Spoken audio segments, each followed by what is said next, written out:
Mucaa tokko ture kan maqaan isaa Naayik jedhaniin. Ijoollee waggaa 8ti. Warri isaa isa qofa qaba. Abbaan isaa kun maatii isaatiin wajjin nama yeroo dabarsuu hin dandeenye ture. Hojiidhaan biizii ta'urraa kan ka'e. Abbaan Naayik yeroo hunda galgala gala kara manaa erga ilmi isaa rafee booda. Akkasuma ganamaas yeroo kara hojii deemu osoo Naayik hirribaa hin ka'in deema. Naayik garuu yeroo hunda abbaa isaatiin wajjin wal argee taphachuuf hamila ture. Akkuma saahibbootiin isaa abbootii isaaniitiin wajjin bashannananii taphatanitti. Naayikis abbaa isaatiin wajjin taphatee yeroo dabarsuu barbaada. Garuu yeroo hedduu takka abbaa isaa kana mana keessatti argachuu hin dandeenye. Ta'us garuu akka tasatti gaaf tokko Naayik yeroo abbaa isaa kana mana keessatti argu akka malee ajaa'ibsiifatee miiri gammachuu tokko itti dhagahame. Dhaqeetis abbaa isaatiin akkana jedheen, "Baabaa kiyya, har'aati mana keessatti argamuu keetiin haalaan hin gammade" jedheen fuula dasdasii tokko. Abbaanis, "Yaa ilma kiyya, har'a waan walgahiin haqamteefiin mana keessatti argame. Garuu dirqama sa'a 2 booda deemuun qaba" jedheen. Naayikis, "Hayyee yoom deebitaree?" jedhee gaafate abbaa isaa kana. Abbaanis, "Boru galgala nin deebi'a" jedheen. Naayik yeroo dheeraa takka sammuu isaa gaafii gaafachaa ture. Maaliif akka abbaan isaa isaaf yeroo kennuu dhabe? Erga xiqqoo yaadeen booda akkana jedhee gaafate abbaa isaa kana. "Baabaa kiyya, amata tokko keessatti maallaqa hangam takka argatta?" jedhee gaafate. Abbaan isaatis erga xiqqoo yaadeen booda, "Maallaqa guddaadhaan argadha. Garuu ati amma san hubachuu hin dandeessu" jedhee deebiseef ilma isaatiif. "Hayyee baabaa, garuu maallaqa argatte kanatti gammachuu ni qabdaa?" jedhee gaafate. Ammaas mucaan kun, "Ilma kiyya, haalaan gammachuu qaba.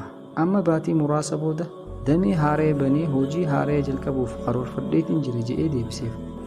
"Gaariidha baabaa kiyya, karoora kee dhagayuu kiyyaan gammadeetiin jira.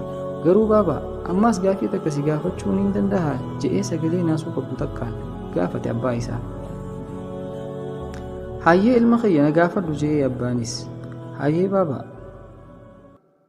guyyaa takka keessatti yookaan guyyaa cinaa keessatti maallaqa hangam akka argachuu dandeessu natti himi" jedhee gaafate. Abbaanis gaafii ilma isaatiin burjaajee, "Naayik qoy, maaliif gaafii kana na gaafatta?" jedhee gaafiin deebiseef. Mucaanis, "San dhiisi abbaa kiyya, amma naaf deebisi. Sa'aa takka keessatti hoo maallaqa hangam takka argatta? Filiis naaf deebisi" jedhee kadhate abbaa isaa kana. Abbaanis ajaa'ibsiifataatuma mucaa kanaaf akkana jedhee deebiseef. "Ani sa'aa takka keessatti hanga $25 argadha" jedheen. Naayik yeroo abbaan isaa akkana jedhuun waan tokkoof keessatti yaadaa ture.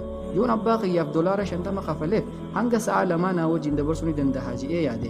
Ergasii Naayik saffisaan kara kutaa isaa seenee baankii xiqqoo tan maallaqa keessatti walitti qabataa ture takka fuudhee dhufe abbatti kanne.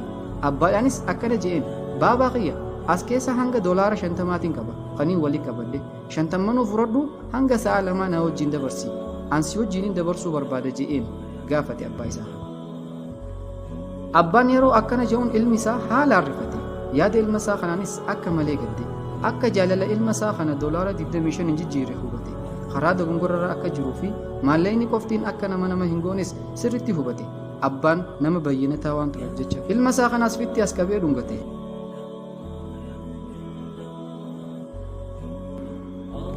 Ijoollee teenyaaf wanti guddaan jireenya isaanii keessatti nuti goonuuf yoo jiraate isaaniif yeroo kennudha. Maallaqni waan hunda bituu hin danda'u. Yommuu kan maallaqaan waan hunda binna jennee yaadnu taate maatii keenya akka dhabuuf jirrus dagatuu hin qabnu. Jireenya keenya keessattis gammachuun dhugaa kan argamu yookaan kan argachuu dandeenyus maatii keenya wajjin yeroo nuti dabarsinu.